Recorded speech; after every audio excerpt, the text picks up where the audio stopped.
you do the same exact makeup look every day and then one day it just stops hitting? Huh? Bronzer in the crease, baby wing, this always works. For months you try to hold on, doing the look exactly as you always did, trying to hit that same high that you once had. But the definition of insanity is doing the same thing over and over and over again and expecting a different result. To get out of this makeup rut, we're gonna need a miracle. It always worked! Who are you? I am your makeup fairy godmother, here to save your look. Wow, thank you so much. But how? Well, as your makeup fairy godmother, I will take you on a journey through makeup's past, present, and future, taking you along so you can learn the magic involved in makeup. I'm sorry, can you hold on a second? Wow, I think this is gonna break me out of my rut. Excuse me. But I had so many things planned. I was gonna take you through the past, present, future. I had a performance number. No. This is perfect. I mean, this is gonna solve all my makeup problems. But, thanks anyway. Okay, are you ready for your performance? No, I need a cigarette break. This is the thing that broke me out of my almost year-long makeup rut. For an entire year, all I could think to do on my face was bronzer in the crease and a baby wig. I always wanted an illuminated, glowy base, but would end up with something patchy and cakey and ugly, and I was tired of it.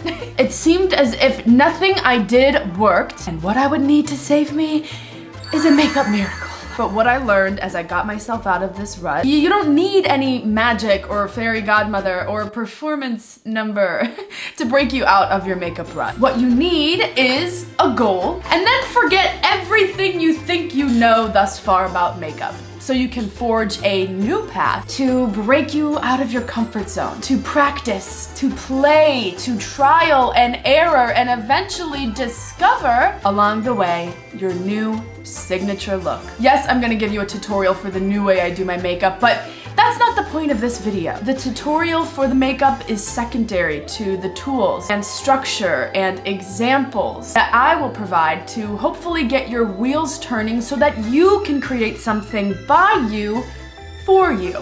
Okay, let's get into it. So the goal for my base was always to be glowy, dewy, giving like good skincare, right? And on that journey to get there, I saw two roads diverged in the woods. One path filled with skincare and skin tints and highlighters, oh my! And the other path filled with pore-filling primers, matte foundation, and powders galore. If you would choose path A, the path most traveled, I was once just like you. Okay. Tons of hydration and illumination, but instead of coming out on the other side with glowy, dewy skin, I came out with patches and texture and pilling and cakiness.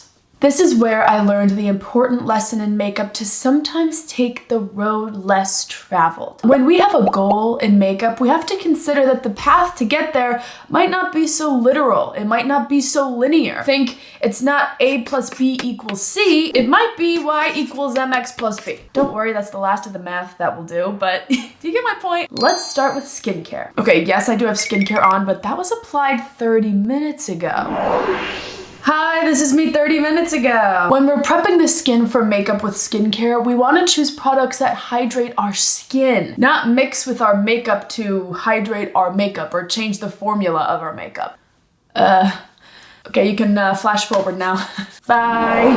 Now that everything is soaked in, I'm using a matte airbrushed primer. Yeah, the pump is broken. I love it. And remember, anytime you have anything that's sort of pore filling, you want to push it into the skin to really fill in those pores, fill in some of that texture. This is going to give me a smooth canvas to start. Next, I'm going in with a medium coverage satin finish foundation. This is the House Labs foundation. I think it is a very, very good middle of the ground foundation, really easy to work with and manipulate to get what you want. Remember the path. You may think with my dry skin that any satin formula, there's no way it's gonna dry down looking glowy, right? But the good thing is I don't need this to glow in order to end glowy. I have about 13 steps ahead of me that I can inject glow into, but for now, this is gonna give me a solid base that has longevity and can handle whatever I put on top. What happens when you're starting with a really watery or thin base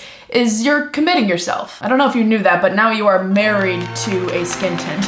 Congratulations. But now that you are committed, anything that you put on top better not be thicker than that skin tint that you put on, or it's gonna get messy. And you will be slip sliding all over the place.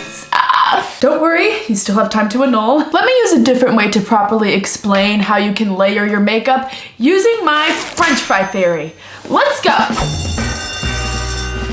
Okay, suspend your disbelief for a minute and pretend that this French fry is your skin. So golden.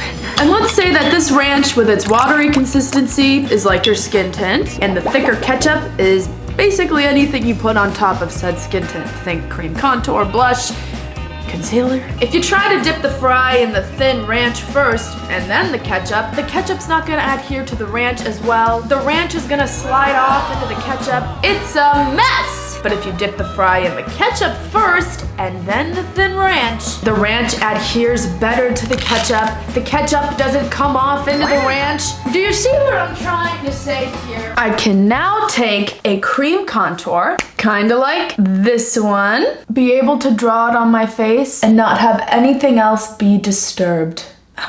It's so beautiful. If I was using a thin glowy tint, anything thicker going on top or even excess blending would immediately disturb the skin tint that's underneath, moving it off of the skin, creating a patch of unmakeuped skin. Now that contour is going to adhere to the exposed skin, not adhere to the slippery tint. That's where you're getting your patches. That's where you're getting your texture. That's where you're getting your mess. Does that make sense? Now that was the beginning of my troubleshooting that led to so many other discoveries in revamping my routine. Another great way you can forge a new path in your makeup is by playing with color! And that doesn't just mean a colorful eyeshadow look or a graphic liner, because I'm not really into that right now either. Now, I discovered this when I was going through a phase where I did not think contour looked good on me. I bought these new blushes from IT Cosmetics and I was just enamored with the color. It inspired play for me because these look like blushes but also have a very earthy contour bronzy shade to them, so I can use them to sculpt. So I played around with them by taking the lighter color onto the entirety of the plushness of my cheek. Ah, so cute! Now I'm taking some of that darker shade into the contour of my cheek, not into the contour. That was a lot.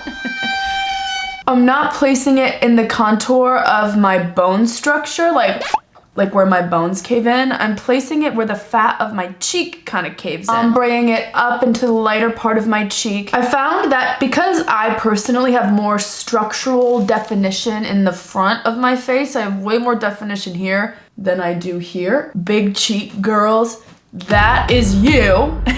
Blush was a better way to use contour for me because I can bring that depth and definition to the front of my face. You can't bring contour to the front plane of your face, otherwise it will look muddy and messy and it'll break the illusion that it's a shadow. But being inspired by these colors, it led me to discover blush contouring, which I think is a much better use of contour on my skin and my face and my structure. And I would have never thought that if I hadn't found these blushes. Now, I don't want to promote buying in order to revamp your routine, said the self-aware influencer.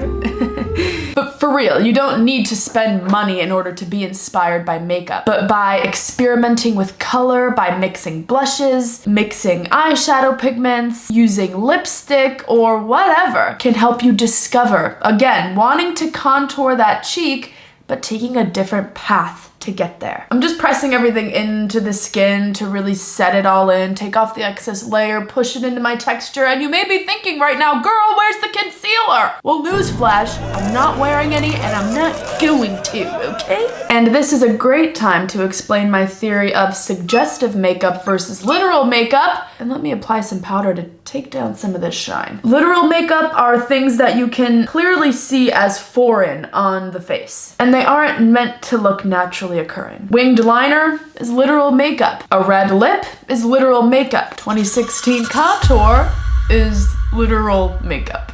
Suggestive makeup, however, are things on the face that are meant to act as an illusion, to balance and highlight what is naturally occurring, to look like you, but enhanced. A little blush contour, a natural foundation, that is suggestive makeup. When it comes to my under eyes, I've taken a more suggestive approach. Just because my end goal is coverage here doesn't mean I need to put pigment right here. Now, I don't want to scare you, but you may not have noticed that I've actually taken care of my under eyes through every step of my makeup without using a stitch of concealer.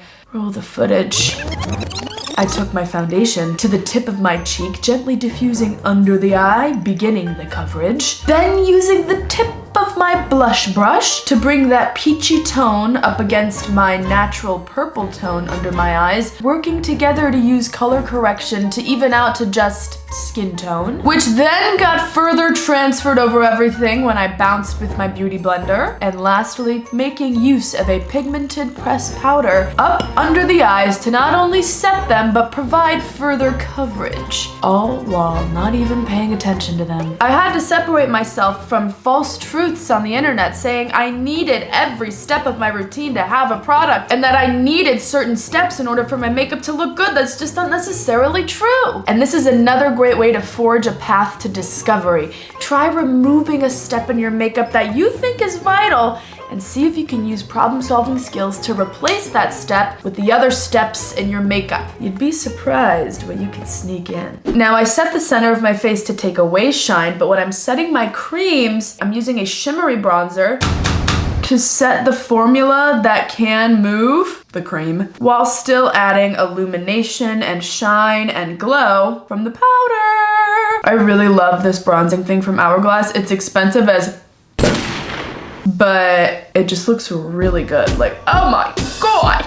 And then yeah, another expensive product. I'm sorry. Makeup is my hobby and I spend a lot of money on it. But this Dior Backstage shimmery blush, like it gives the lightest amount of coverage because I don't really want to change the shade that I have going on here, but it adds the most beautiful, I wouldn't say subtle because that's blinding, but it's not like glittery. It just looks like shine. It's just a really gorgeous blush, and look at that. We have a solid base. Hello. Wow, I see your base does look good. You sure you didn't use any magic? Nope. Potion A? No.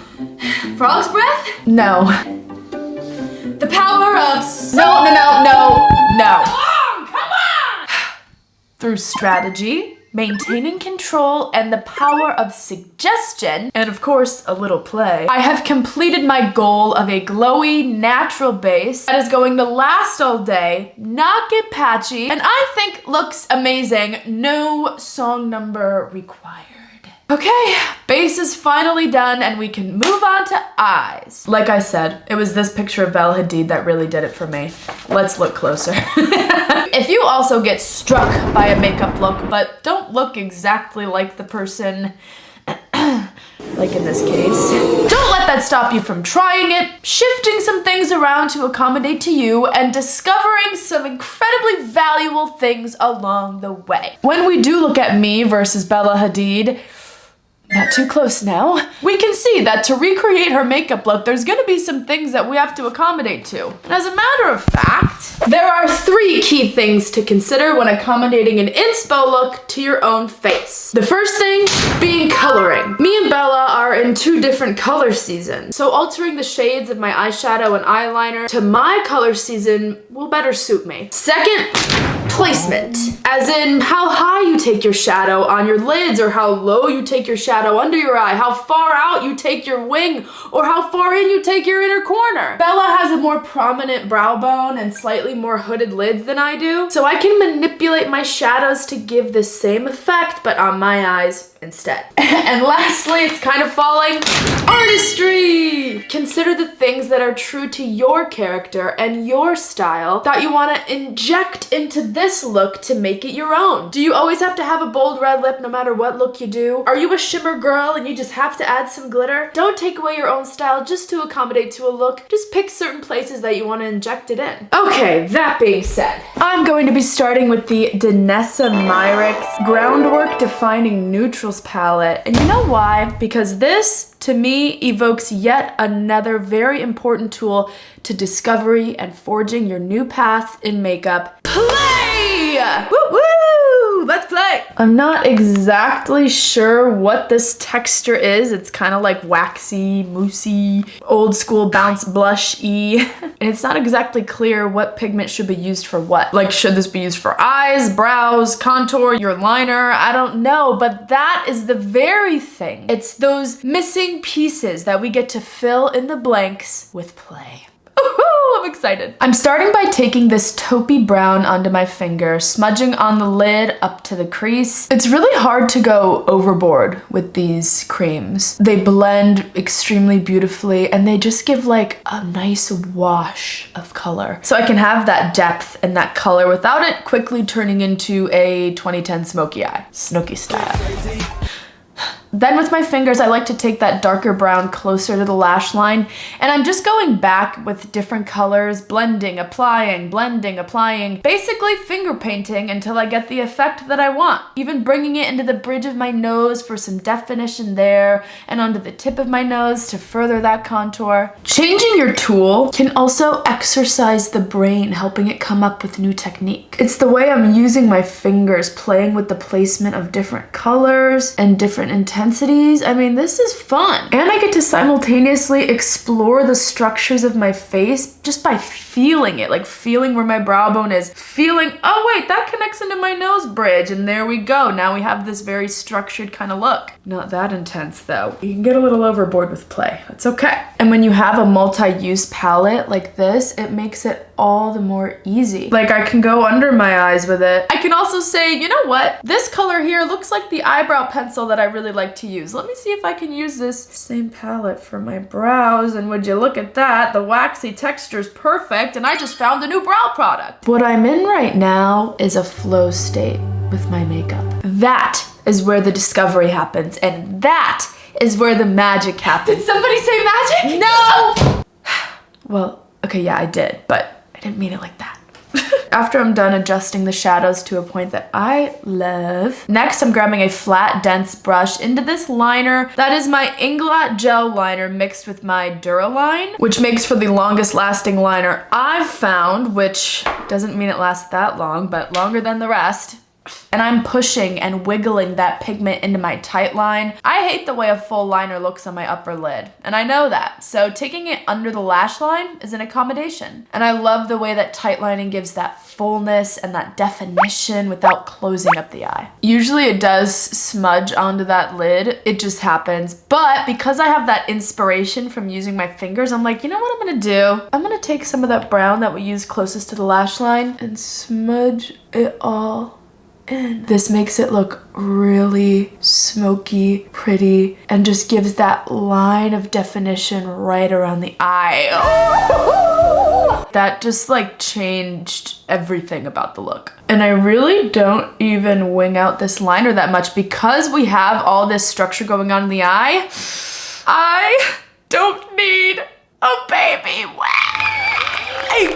Hallelujah. Hallelujah. I'm like way too close to really celebrate fully, but we'll celebrate when we get pulled back a little bit. Okay, now we can celebrate. Woo! No baby wing, no baby wing, no baby wing. Now I'm just gonna set my shadows with their corresponding powders. These little slivers right here are powder. Yeah. I think having the space to play is equally as valuable as having pattern and structure be able to guide you through your play and guide you through maybe your moments of blockage. This palette, having matching powders to correspond with the creams, just takes a lot of the guesswork out, so when I get a little lost in play, that structure helps bring me right back. Now, Danessa Myricks, not to like gas her up, this is not sponsored or anything, but a lot of her products, a lot of her makeup line, first of all, was developed through artistry, so duh, it's gonna have those elements of play. They're designed for makeup artists to be able to like see everything in their kit and be able to work fast and get it done efficiently. But if you're just using it yourself, it makes things really easy, and the formula is great. Oh, and by the way, if you want to make any eyeshadow look just feel more professional, put together, I don't know what it does, but it just ties it up with a bow. Take a super orangey brown pigment and just surround that eyeshadow in the crease, underneath the eye. You're basically surrounding the perimeter of the eyeshadow with that orange pigment. I don't know what it does, but it just like diffuses it out and makes it look more intentional, I'll say. I'm gonna apply some mascara. I definitely went through a phase where I did not think I would be able to do a look, especially a darker look like this, without wearing a half lash. But then one day, I ran out of half lashes. And I just never really rebought them. But honestly, with the kind of structural body of this look, I don't really feel like I need a half lash. I think this is good enough for me. And notice I'm not doing any shimmer, which is crazy because and this was more for like years and years and years, did not think I could do a look without shimmer. I would add shimmer to every look. But if I'm being honest, taking away one of my signature parts of my look opened up so much space to play in a whole different ball game, a whole different arena, and open up doors that I didn't even know you could unlock. I know that sounds dramatic, but it brings me to my last lesson in breaking out of your makeup rut, which is leaning into fear. Now that might sound a little dramatic as we are talking about powders and creams, but fear can be extremely limiting when we're talking about trying a new look for yourself or the way you see yourself, breaking the bounds of how you see yourself. And sometimes to us people, taking away a shimmer or taking away that red lip can reveal that it was used as a security blanket the whole time. Insecurity and a tight grip on routine can create blockages to discovery. So when you're doing your makeup and you're switching things up, I want you to remember you can take it off as easily as you put it on. This is just one day, 1 hour, 15 minutes of changing up your look. It doesn't have anything to do with who you are or how beautiful you are. And in fact, switching up those things that you think you can never let go of might lead you to discovering more than just a new routine, but more ways you can love yourself. In my case, I absolutely swore I would be the 80-year-old woman that had the lip liner going all the way up to her freaking nostrils. If the good Lord willing and I live that long, I am gonna be the 80-year-old woman with lipstick all over my face, and you know what? I don't give a rat's ass. Because I was married to overlining my lips. Married?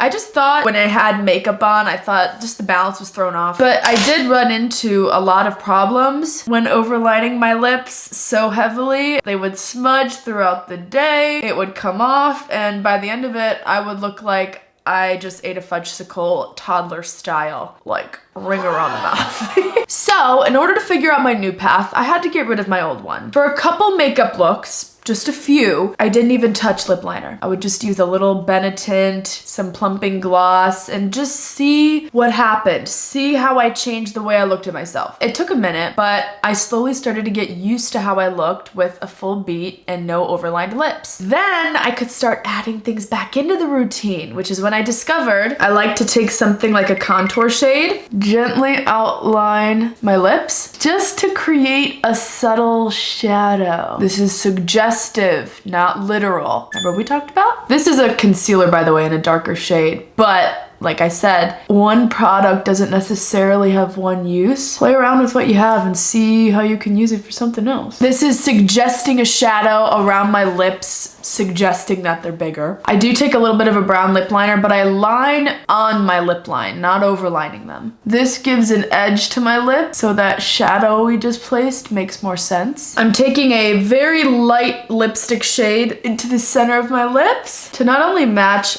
kind of the earthy tone of the rest of the look, but adding that highlight up against the shadow is going to further emphasize the contour. And lastly, taking my new favorite shade of my favorite lip plumper. This is the shade Misty. It's my perfect gloss shade. Add a little gloss on top to make everything marry together. This look still suggests that they're bigger, but in a more balanced and natural kind of way. Well, guys, there you have it. Through practice and play, through trial and error, through faith, trust, and absolutely no pixie dust, we finally broke ourselves out of the makeup rut and discovered our new signature!